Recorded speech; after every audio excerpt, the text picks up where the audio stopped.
এখানে কন্টেনার, এবং এখানে একটা কালারলেস সলিউশন রয়েছে, এবং পাশে রয়েছে আর একটা সেমি সলিড মেটেরিয়াল। তো আমি প্রথমে এই কন্টেনার থেকে কিছুটা মেটেরিয়াল এর মধ্যে আস্তে আস্তে অ্যাড করছি। দেখো কি কালার তৈরি হচ্ছে, দেখতে পাচ্ছ, রেড কালারেশন তৈরি হচ্ছে। সবার নিশ্চয়ই এই কালারটা নিয়ে কারো কোনো অসুবিধা নেই।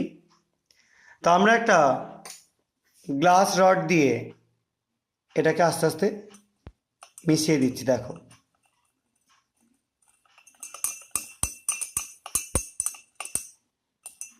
দেখো কালারটা আস্তে আস্তে একটু রেডিশ ব্রাউন টাইপের হয়ে গেল। এবার আমরা এখানে যে স্যাম্পেলটা রয়েছে সেমি সলিড মেটেরিয়াল, সেটা কিছুটা অ্যাড করে দেবো এটার মধ্যে।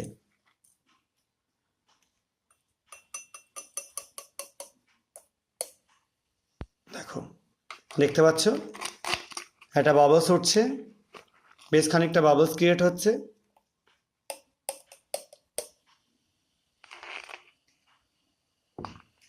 এবার আমরা আবার একটা গ্লাস রড দিয়ে একটুখানি সামান্য এটাকে নাড়িয়ে দেবো।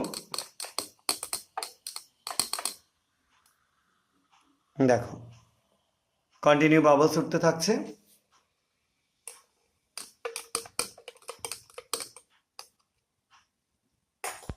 আরও কিছুটা আমি এই মেটেরিয়াল অ্যাড করে দিচ্ছি